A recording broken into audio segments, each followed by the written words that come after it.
네, 반갑습니다. 원체 오랜만에 마이크를 잡으니까 많이 떨리네요. 우리 고향은 경북 봉화로서 엄청나게 춥습니다. 또 엄청나게 더워요. 그래가지고 제가 이 호두나무에 종사한 지는 한 20년 되는데 어제 곰곰이 집에서 생각을 해봤습니다. 어떻게 이 강의 아닌 강의를 할까라고 하는 데 대해서 나름대로 책도 많이 찾아보고 또 인터넷도 많이 뒤져가지고 좋은 말도 많고 전문적인 용어도 많고 어려운 용어도 많았는데 오늘 또 와서 들어보니까 현장에 와서 직접 보니까 이 분위기는 아니다.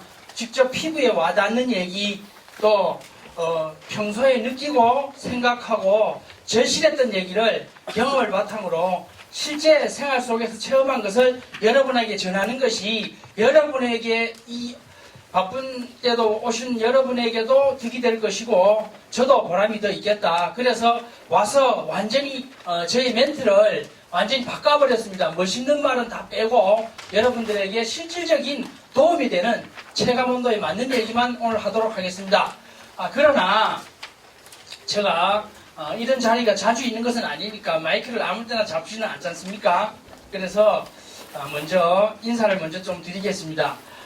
오늘 이 중요한 자리를 마련해 주신 임업진흥원 관계자 여러분들께 먼저 감사 인사를 드리고요. 제가 2010년부터 호도 묘목 및 묘목 생산 및 호도 재배에 대한 강의를 경기도 수원에 소재한 국립산림과학원에 가서 황석인 박사님으로부터 이론교육과 실기교육을 지금까지 받아왔습니다. 언제나 친절하게 답변해 주시고 몰라서 전화로 문의하면은 항상 친절하게 답변해 주시는 황석인 교수님께 가슴에서 우러나는 진심의 인사를 먼저 드립니다. 자, 인사는 좀 하고요. 오늘 PPT 강의는 생애 처음 하는데 오늘 순서는 첫 번째는 호두농사 입문 동기, 두 번째는 묘목 생산 과정, 세 번째는 연중, 월별, 호두농사 일정표, 네 번째로는 호두농사의 장점 및 향후, 지향점에 대해서 말씀드리도록 하겠습니다. 호두농사는 조금 전에 공주에서 오신 김 선생님이 말씀하셨지만은 거의 농사를 치지 않습니다. 저같이 별로 부지런하지 못한 사람에게는 참으로 적합한 농사입니다. 농약은 올해 연 2회를 쳤는데 잎이 피기 전에 보통 우리 그 책자에는 보면은 1월달에 깍지벌레 약인 적지 마세요. 이게 중요하지 않습니다. 기계유를 치고 또 2월달에는 갈색 고약병을 방지하는 석회 유황합제를 치는데 요 사이는 농약방에 가면은 2개를 한꺼번에 치는 게 나옵니다. 저에게 개인적으로 물어보시면은 여기서 말씀드리면은 어떤 특정 업체를 홍보해 주는 것이기 때문에 안 되고 저에게 직접 물어보시면 좀 이따 말씀드리겠습니다. 잎이 피기 전에 석회 유황합제와 기계유를 같이 쓰는 제품이 있어요. 그거 한번 치고 7월 초에 석회 볼도액 한 번으로 농사는 끝납니다. 두 번째는 제가 사과 농사를 선대로부터 한 30년 지어왔습니다. 그러면서 사과 농사의 단점은 농약을 1년에 15회 정도 칩니다. 농약을 너무 많이 치지요. 그러니까 땅에도 해롭고 자기 몸에도 해롭고 돈도 많이 들어가고 그래서 이건 가격이 등락폭도 심하고 그래서 이건 도저히 안 되겠다. 그래서 저는 그걸 과감하게 베어버렸습니다. 베어버리고 오가피를 심었는데 오가피 한참 바람 불 때 심어가지고 일찍 처리했어요. 그래서 뿌리까지 비싸게 팔아먹고 그 다음에는 헛개나무를 했는데 헛개나무는 지금도 담보당 가격이 괜찮습니다. 콩이나 논농사보다는 여타한 농사보다는 가격이 괜찮아요. 그래서 그건 한 2,000평 지금 유지하고 있고요. 여러분 보시기에 두 번째 화학비료를 전혀 쓰지 않는다는 아니고 여러분이 하실 때는 화학비료를 알아서 쓰세요. 저는 안 씁니다만은 화학비료를 안 쓰는 이유는 첫째는 땅에 이롭고 두 번째는 돈이 들지 않잖아요. 그래서 화학비료를 안 쓰는데 화학비료를 안 쓰면 어떻게 그것을 대체하느냐 하면은 지역 농업기술센터에 가면은 EM하고 미생물을 EM하고 액비를 팝니다. 액비를 그냥 무상으로 공급합니다. 그거를 이용하면은 저 대체가 다 됩니다. 그리고 땅에도 이롭고요. 다음은 제초 작업을 2회를 실시하는데 여러분이 요사이 귀농하려고 마음먹으신 분들이 여기 계시니까 호밀에 대해서 아마 많이 들어봤을 겁니다. 호밀은 녹비작물로 제초 효과가 아주 뛰어나요. 지금쯤 뿌리면은 한 11월 전에 뿌려가지고 놓으면은 겨울에 얼어도 뿌리를 내립니다. 뿌리를 내려가지고 그 다음에 봄이 되면 다른 풀들이 올라오지 못하는 억제 효과가 있어요. 또 한 가지는 또 호밀이 중요한 건 아니고 그건 좀 이따가 시간이 나오면 하겠습니다. 호밀을 뿌려가지고 먼저 선점을 하니까 7월 초가 되면은 어른들 성인들 허리춤쯤 돼가지고 베어냅니다. 베어내면은 다른 풀들이 죽어도 호밀이 죽어도 뿌리를 받고 있기 때문에 다른 풀들이 올라오지를 못합니다. 그래서 추석을 전후로 해서 알아서 한 번 더 베어주세요. 그거는 무슨 목적이냐면은 열매를 줍기 위해서 한번 베어주면은 그러니까 호밀을 뿌렸을 때는 2번의 제초로 끝나고 참고로 사과 같은 경우에는 1년에 한 5회 정도 제초 작업을 합니다. 예초기를 지고 이제 한 5번 베으니까 그것도 굉장히 편치요. 그리고 젓가 무, 전정무, 봉지 씌우기 무, 반사 필름 깔기 무인데 젓가 아십니까? 혹시 여기 계시면 젓가라는 게 뭔 뜻인지 아시죠? 열매를 섞는 거잖아요. 솎아야 우량품종, 대과가 나오니까. 그러니까 사과에 적용되는 거니까 호도를 많이 달릴수록 좋은데 젓가할 필요 없잖아요. 전지전정은 우리 국립사진과학원에 나오는 책자를 보면은 하도록 되어 있습니다. 수세가 왕성하다거나 일광, 햇볕, 그리고 통풍을 방해하는 가지만 자른 걸로 되어 있는데 저는 게을러 가지고 그걸 안 하고요. 그냥 방치하니까 밀식이 되잖아요. 밀식이 되니까 저절로 말라서 떨어지더라고요. 이건 경험이고요. 그 다음에는 봉지 씌우기. 저거는 여름 사과에 해당되는 건데 저거는 이제 우리는 봉지 씌울 일이 전혀 없고요. 보도는 반사 필름 깔리는 사과의 부사에 해당되는데 이걸 깔아줘야 당도와 색깔을 좋게 하기 때문에 까는데 우리는 깔 필요가 없고요. 투자비가 적게 든다. 우리 사과 같은 경우에는 한 10아르당, 10A당 한 150만 원 드는데 우리 호도 같은 경우에는 20만 원 이하로 든다. 참고로 알아주시고요. 호도로 묘목을 생산하는 방법이 2가지입니다. 첫째는 실생묘고 두 번째는 저목묘인데 실생묘 같은 경우에는 책자에 보면은 10월 말이나 11월 초에 열매를 따가지고 모래와 1대1로 섞어서 지면에서 1m를 파서 모래를 덮으라고 하는데 그 수치는 중요하지 않고요. 완전히 익은 상태에서 따가지고 완전히 익은 상태에서 따면 10월 말이나 11월 초가 되니까 모래하고 섞어서 저는 저게 지금 노란색으로 되어 있잖아요. 저게 사과박스입니다. 사과박스에다가 넣어가지고 이제 땅속에 매장을 하면은 그 다음에 한 2월쯤 되면은 발화가 됩니다. 지금 저거는 실생묘인데 뭐냐면은 호도가 아니고 가래입니다. 이거는 가래도 그렇고 호도도 그렇고 하는 방법은 동일해서 저기 가래를 원래는 호도를 넣어야 됩니다. 두 번째는 식재할 밭에는 적당량의 거름을 살포 후 로타리 친다. 이거는 무슨 얘기냐 하면은 한 번 심으면은 우리 책자에는 보면은 이식을 하게 되어 있는데 저는 이식을 하지 않기 때문에 처음에 아예 다 클 때까지의 거름을 주기 때문에 저렇게 표기를 했고요. 세 번째는 골을 짓고 비닐을 피복한다. 이것은 다른 여타한 고추나 콩과 마찬가지고요. 그리고 이듬해 봄에 열매를 묻는다. 모든 열매는 흙을 3배로 덮어줘야 됩니다. 그래야 굵게 올라오고 잘 큽니다. 다섯 번째는 7월 이전에 액비를 250배 희석 반주해야 된다. 이거는 좀 전에 말씀드렸던 화학비료를 사용하지 않는 사람들은 지역 농업기술센터를 잘 이용해서 액비를 받아와서 살포하시고요. 예방 차원에서 탄저병 약을 15일 간격으로 2, 3회 살포한다. 이것은 탄저병 약은 싼 거 농약방에 가서 사시면 되고요. 7번째, 낙엽 직후 이식하여 가식한 후 뿌리 위에 왕개를 덮는다. 저 왕개를 왜 덮냐면 왕개는 보온 효과가 있습니다. 그래서 왕개를 덮게 되는 것입니다. 묘목 키우는 요령. 1. 화학 비료를 자제하고 아미노산 익비와 생성 익비를 관주한다. 두 번째, 유기질 거름에 중점을 둔다. 유기질 거름은 저는 지금 유박을 사용하고 있는데 사실 유박이 좀 비싸요. 그래가지고 올해부터는 완겨하고 개분하고 섞어가지고 직접 조제하고 있습니다.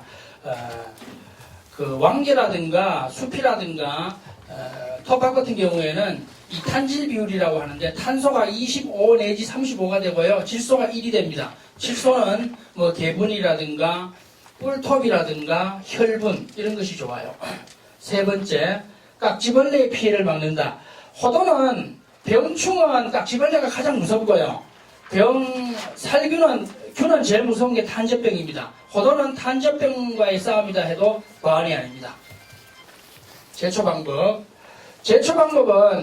제초제를 무라고 했는데 저도 조금 전에 공주에 계신 김 선생님처럼 제초제를 안 친 지가 한 20년 됩니다. 왜 그런가 하니 옛날에 제초제를 엄청나게 많이 쳤거든. 많이 치니까 이 토양에 수분이 공급이 안 되고 또 미생물이 다 죽어버리니까 미생물이 사실상 택배 직원 역할을 하거든요. 무슨 얘기냐면은 내가 서울에 있는 누구에게 뭐를 붙인다고 했을 때 내가 갖다 주는 것이 아니라 택배 직원이 갖다 주듯이 미생물이 그 영양분을 뿌리에 공급하는데 그 미생물이 다 죽어버리니까 비가 오면 빗물이 그냥 유실되어서 흙이 그냥 다 씻겨나가고 또 뿌리가 미생물이 없으니까 영양을 공급받지 못해요. 그래서 토양 황폐화의 원인이 제초제가 가장 큽니다. 제초 방법 두 번째 완개살포는 완개를 뿌려버리면은 제초 효과로는 최고로 좋습니다. 풀이 올라오지 않고요. 네, 완개의 효능으로는 1번 대비의 효능. 저거는 조금 전에 말씀드렸듯이 탄소 이게 완개가 탄소 역할을 하니까 탄소 한 25나 35대 질소 1로 하시면 되고 보온의 효과. 여러분 지금 저 보고 계시는 사진 중에 조그마한 나무가 하나 있죠. 저 나무가 몇 년 된 것 같습니까? 작년 봄에 심은 건데 겨울을 잘 났어요. 그래서 잘 커요. 그러니까 저 보온 효과가 상당히 좋다. 얼어 죽지 않고. 세 번째는 토양 유실을 방지한다. 경사가 진 밭에는 완개를 뿌리게 되면은 흙이 닦여 내려가지 않고 그 다음에 봄에 보면은 방성균이라고 이렇게 흙 바로 위에 부분을 보면은 하얗게 곰팡이 같은 것이 피는데 그것이 방성균인데 방성균은 어디 가면 가장 잘 알게 되냐면은 우리가 매주 할 때 하얗게 뜨지 않습니까? 그게 방성균입니다. 세 번째는 토양 유실 방지, 네 번째는 잡초 성장을 억제한다. 전목묘 생산 방법. 11월 전에 가래 열매를 노천 매장한다. 조금 전에 말씀드렸고요. 2월 전에 접수를 채취하고 접수는 오래된 것은 좋지 않고 1년생 가지가 가장 좋습니다. 접수를 보관할 때는 냉장고에 보관하는데 2도에서 4도 그리고 가래 대목에다가 우량호도를 접목한다. 습도는 80에서 90%, 온도는 20도에서 30도 미만으로 해서 저 밑에 보이는 사진 있지 않습니까? 여러분 보시기 우측 하단에 저 사진이 첫 해에 제가 묘목을 2010년에 성공하고 2011년에 만든 겁니다.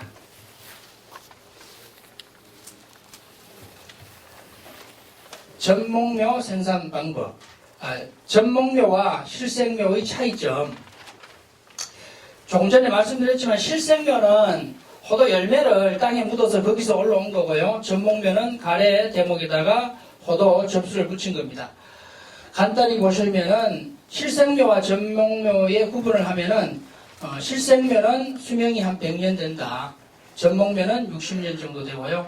최대 수확 기간은 실생묘 같은 경우에는 한 50년, 전목묘는 30년. 그리고 실생묘는 병충해에 강해서 연 한 2회 미만으로 농약을 방지하고요. 전목묘는 연 한 2회 이하의 농약을 방지하고요.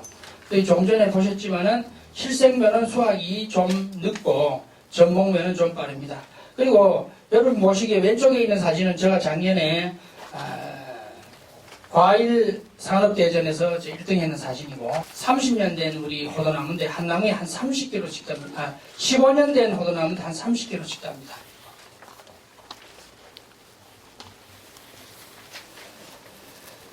연중 월별 호도농사 일정표입니다. 조금 전에 말씀드렸지만은 지금쯤 호도밭에다가 호미를 3파 흩어 뿌리고요. 10월 달에는 가래와 호두 열매를 노천 매장을 하고 또 10월 달에 퇴비를 살포하고 1월이나 2월에는 접수 채취를 하고 3월에는 3월 전에 잎이 나오기 전에 석회 유황합제와 기계유를 넣고요. 기계유를 살포하고요. 7월에 제초작업, 호미를 뿌려가지고 7월 초에 제초작업 한번 하고 또 7월 초에 석회 보로도액이 저기 참 좋은 약입니다. 여러분들 중에 부지런하시면 석회 보로도액을 자주 쳐주세요. 아주 좋아요. 그런데 게으른 사람은 잘 안 쳐도 돼요. 왜 그런가 하니 탄저병이 발생했을 때만 치시면 됩니다. 그래도 수독이 돼요. 보통 화학농약 같은 경우에는 탄저병이 발생하면은 아마 병이 발생하면 사실 힘든데 석회 보로도액 같은 경우에는 호도나무에 탄저병이 심해도 한번 치면 거기서 수독입니다. 그리고 병이 오지 않는 나무에 치면 아예 오질 않습니다. 병이 아예 오질 않습니다. 그리고 제초작업 추석 전후로 해서 만생종과 조생종의 차이를 잘 보시고 알아서 배워주시면 되고 10월이나 11월에 수확합니다. 간단히 사과와 호도, 우리 고향이 사과의 주산지로 유명하거든요. 경북 봉화가. 그래서 사과와 호두에 비교하는 표를 한번 만들어 봤는데요. 농약 살포 횟수 같으면 사과는 10회 이상인데 저게 10회가 넘어요. 한 15회 이상 됩니다, 사실은. 호두는 2회 정도. 제초 작업은 사과는 4회에서 5회인데 5회 정도 되고요. 호두는 2회.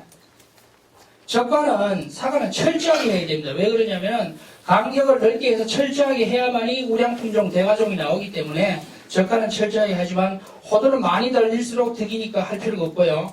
전지전정은 사과는 또 철저하게 합니다. 그러나 호두는 경우에 따라서 만약에 수세가 너무 세가지고 일광과 통풍을 방해한다면 그때 배워줍니다. 봉지 씌우기, 유대라고 하죠. 저거는 여름사과, 양광이나 홍월 등등의 봉지 씌우기를 해야 우량품이 나오기 때문에 봉지 씌우기 해주고요. 호두는 안 하고요.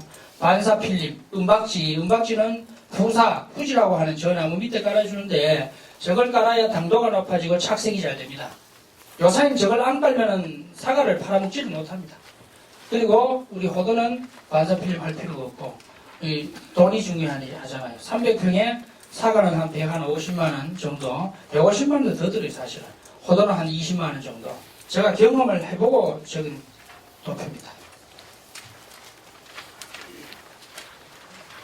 네, 제가 이거 USB를 처음 사용해봤는데 굉장히 떨리네요. 그래서 제가 시간 몇 분 남았습니까? 예, 10분 남았습니다. 아주 많이 남았네요. 예. 좀 더 해도 되겠네요. 호두나무는 심을 때 굉장히 중요한 것이 한 4가지 정도 됩니다. 이거는 교과서에 없는 얘기고 제가 나름대로 정리한 건데 첫째는 기후 풍토입니다. 둘째는 배수, 셋째는 토양, 토질, 넷째는 품종입니다. 첫 번째 기후는 우리 산림과학원에서 책자에 보면은 해발 한 400m 정도가 좋고 평균 기온이 12도에서 한 16도. 주산지로는 우리 고향 거는 거기 인쇄가 안 되는데 우리 고향 봉화 춘향이 많이 하니까 봉화, 예천, 김천, 무주, 영동, 거창, 예산 등등에 많이 되는데 6시 내 고향을 한번 보니까 광주, 경기도 광주가 아니고 호남 광주 근처에도 호도가 잘 되더라고요. 그리고 우리 고향이 봉화인데 풍기하고 같이 와요. 그래서 풍기를 가보면은 풍기 묘목상에 가봤더니 몇 해 전에 강원도 인제 원통에서 오신 분들이 묘목을 사러 왔어요. 그래서 뭘 사러 왔냐고 물어봤더니 사과 묘목을 사러 왔다 그러더라고요. 그래서 그 추운 강원도 인제 원통에 사과가 되느냐 제가 직접 물어보니까 잘 된다고 그래요. 그리고 지금 경상남도 그러니까 지금 전라남도 보성의 녹차가 강원도 고성까지 되고 있어요. 근데 이거는 좀 너무 여기다 주안점을 두면 안 됩니다. 왜 그런가 하니 우리나라 일시적인 난파가 있기 때문에 너무 믿으면 안 되고요. 어쨌거나 사과는 이제 원통에 잘 됩니다. 그리고 강릉에도 또 포도가 잘 돼요. 이게 사과 되는 데는 포도가 다 저는 잘 된다고 봅니다. 강릉도 잘 되고요. 그래서 지금 포도 같은 경우에는 제가 USB를 잘 할 줄 몰라가지고 쓸 게 많은데 할 줄 몰라가지고 조금 전에 말씀드렸지만 제가 사과나무를 베어낸 이유가 가격의 등락폭이 너무 심하다. 이런데 호도 같은 경우에는 4만 원 이하는 받지 않습니다. 키로에. 그러니까 여기 단위 면적당은 가장 높은 수익을 자랑하는 것이 호도입니다. 그 공주에 계시는 우리 김 사장님 계시지만은 밤도 많이 심으시고요. 예. 그리고 아주 많은데요. 질문을 받으시면서 질문하세요. 예, 답변하는 시간을 갖도록 하겠습니다. 경기도의 소도 재배가 가능합니다. 경기도? 그러니까 경기도 양평이 되게 추운 걸로 아는데 저는 그래 제가 생각하기에는 될 줄 알아요. 왜 그런가 하니 봉화 같은 경우는 여러분은 되게 추운 것만 알잖아요. 우리나라 제일 춥죠. 작년에 보니까 영하 한 30도 내려가니까 양평이 30도 안 내려가잖아요. 거의 기후가 비슷할 겁니다. 될 겁니다. 경기도 어디입니까? 파주가 양평하고 기후가 어떻게 되나요? 한 영하 30도 내려갑니까? 그럼 돼. 그럼 되게 추운 날 레이크 씌우면 돼요, 레이크. 레이크는 뻥이 많아요, 그 대신 단점이. 사람도 뻥이 많으면 한쪽은 뻥이 많아요. 소원 텅텅 빈 게 많아요. 예, 다음 질문. 가능하면 저희가 지금 녹화를 뜨고 있기 때문에 마이크를 사용해 주십시오. 질문 시에도. 포도 껍질을 이용하는 방법 어떻게 활용을 하시나요? 아, 염색.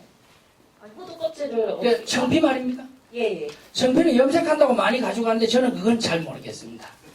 염색하는데 지금 제주도의 특산 제주도의 지역 꽃 중에 감 가지고 옷을 만들지 않습니까? 그거보다 낫다고 하대요. 염색으로는. 예, 다음 질문 손 들고 해주십시오. 예, 앞에. 올 봄에 올 여름에 특히 이제 갈색 매미충인가 그게 굉장히 나무에 많이 붙는데 그건 어떻게 방제를 해야 됩니까? 그래서 그게 어떤 피해를 주는지. 저는 구체적인 거 일일이 잘 모르는데 거의 저는 호도 농사를 짓는데 1년에 약을 많이 치지 않아요. 그런데 오면은 스미치온 이거 특정 회사 이름을 대면 안 되는데 스미치온 살펴하면 됩니다. 스미치온 좀 진하게 치세요. 예. 예, 청설모를 어떻게 청설모는 우리 고향에는 원래 별로 없더라고요. 근데 이거 청설모 방지하는 데는 폐그물도 덮고 거리를 멀리 해가지고 청설모는 어떤 띵틀 운동처럼 뭐를 밟고 가야 되잖아요. 그 거리를 넓게 해가지고 또 가지도 또 높이 해가지고 함석을 씌운다든가 하는 방법이 그리고 목채기 이용하는 방법도 있고 그렇게 어려운 건 아닙니다. 네, 다음 뒤에 묘목 생산이 그러니까 구체적으로 시작을 몇 월 달부터 몇 월 달까지 끝나시는 거예요? 묘목 생산은 노천 매장을 지금 해야죠. 노천 매장을 지금 해가지고 3월 되면은 싹이 올라오면은 그걸 이제 봄밭에 이식해도 되고 그렇습니다. 간단합니다. 이런 건 아니고.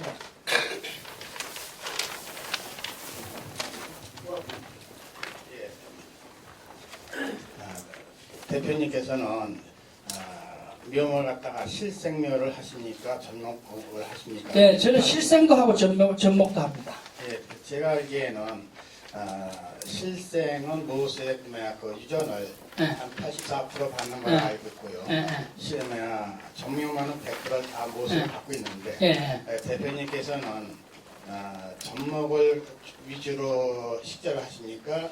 실생묘를 위주로 하십니까? 그거에 대해서 예, 그게 굉장히 민감한 얘기예요. 그게 지금 우리 호도하는 사람들이 전목묘가 좋느냐, 실생묘가 좋느냐, 거기에 대한 논쟁이 많은데, 뒤에 우리 한 교수님과 계시지만은, 제가 한 교수님한테 전목묘 교육을 한 10년 이상 받았는데, 저는 해보니까, 전목묘가 빨리는 달려요, 사실은. 빨리 달려요. 그러니까, 저걸 하면은 그에 그냥 달려가지고 싹이 나오면서 한번 달려요. 근데 의미가 없잖아요. 한 5년 따내야 되거든요. 왜 그런 거 하니? 이 나무가 튼튼해지려면은 열매를 일찍 계속 따내야 나무가 크니까요. 그런데 한 실생묘도 보니까 제가 한번 해보니까 한 6년 만에 한 20개 달리더라고요. 그러니까 처음에는 단기적으로 이제 미시적으로 봤을 때는 전목묘가 나왔고 그냥 거시적으로 봤을 때는 15년, 20년만 넘어서면은 거의 차이가 없다. 거의 차이가 없다. 저는 그렇게 봅니다. 네, 이쪽 뒤에 거 질문 받도록 하겠습니다. 제가 올해 그 식생률을 한 1000평을 식재를 하려면 묘목을 구입해서 묘목 대금이 한 어느 정도 들어가는지 어느 정도 심어야 되는 건지 그리고 심자마자 한 몇 년 후에 최대한 빨리 수확하면 몇 년이 걸리는지 최소 기간이 우리 좀 궁금합니다. 우리나라 사람 성격이 참 좋대요. 사탕을 먹자마자 깨물어 먹으니까 우리나라 사람들은 빨지 않고. 근데 그 빨리 달리는 건 사실 크게 의미가 없어요. 나무가 최소한 10년은 돼야 제대로 달리기 때문에 7년, 8년, 9년에 달리는 것은 큰 의미가 없습니다. 일단 튼튼하게 키우고. 그러니까 저는 이제 우리 교수님 뒤에 계시지만은 교수님은 10m씩 심으라 그러거든요. 이 간격을. 근데 저는 한 12m를 선호해요. 왜 그러냐면은 너무 10m를 하면 나중에 그것도 좁더라고요. 그래서 저는 12m 하는데 사는 사람들이 싫대요. 왜? 가격이 너무 넓어가지고 바다에 배 뛰어난 것 하면서 이거 토지를 너무 소모한다. 그러면 그러면 여러분들이 취사 선택을 해라. 6m씩 심어가지고 어느 정도 수확을 보다가 베어내면 12m 되지 않냐. 나는 난 그거는 강요하지 않는다. 알아서 해라. 그렇게 하면 돼. 보통 6m씩 심는 사람이 많더라고요. 이쪽 분 먼저 질문 받겠습니다. 예, 제가 올 봄에 실생률을 식재를 했거든요. 근데 그 같은 동료가 그 천목묘를 식재를 했고 지금 말씀하셨던 대로 올해 초에 벌써 착화가 됐어요. 의미 없습니다. 별로. 근데 너무 그 실생묘하고 천목묘하고 병충해 차이가 너무나 심해가지고 아니 직접 해보시니까 어느 게 병충해 더럽니까? 실생묘가 그 병충해는 없습니다. 그렇죠. 네, 맞습니다. 그게 사실입니다. 거의 한 70% 정도를 네. 그 전목묘는 지금 그 잘라냈거든요. 근데 이제 실생묘에 그런 차이가 좀 있어요. 있는데 약을 2번만 치면 돼요, 그것도. 그래요? 네, 전목묘도 약을 2번 조금 전에 말씀드렸지만 기계유하고 황하고 썩어치는 거 한 개 하고 예. 석회보로도에 쳐버리면 탄저병과의 싸움이거든요. 탄저병 수독됩니다. 와도 수독이고 쳐버리면 병이 안 왔을 때 치면은 아예 오지를 않습니다. 제가 경험해보고 석회보로도액을 쳐보니까 그렇게 좋더라고요. 값은 비싸요. 한 500리터에 한 10,000원짜리 되니까 한 10,000원 정도 들어가니까. 마지막 질문 받고 제가 잠깐만 예. 질문을 떠나서 잠깐만 얘기를 하겠습니다. 마지막 질문. 예. 마지막 질문. 예. 한 농장에 저 같은 경우는 꽤 크게 이렇게 준비를 하고 있는 중인데 그 품종을 네. 몇 가지를 선택하는 예. 됐습니다. 제가 빨리 말씀드릴게요. 빨리 말씀드릴게요. 품종은 지금 여기가 어디입니까, 여러분? 한국임업진흥원이잖아요. 품종은 한국임업진흥원이 직접 물어보세요. 도사들이 많습니다. 저희한테 묻지 마시고 그거는 그렇게 하시고 제가 아까 말씀드린 것 중에 빨리 핵심만 잘라서 말씀드리겠습니다. 첫 번째는 기후라 그랬고 기후는 조금 전에 말씀드렸고 그 다음에 배수인데 무슨 나무나 마찬가지로 배수가 가장 중요합니다. 그러니까 배수가 안 될 때는 유공간을 묻거나 도랑을 깊이 파주고요.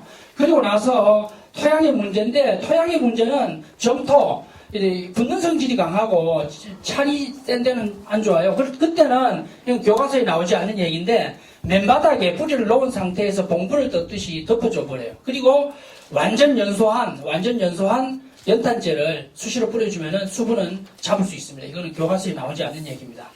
끝났습니까? 네, 끝났습니다. 감사합니다. 네, 할 얘기 많은데 박수. 죄송합니다.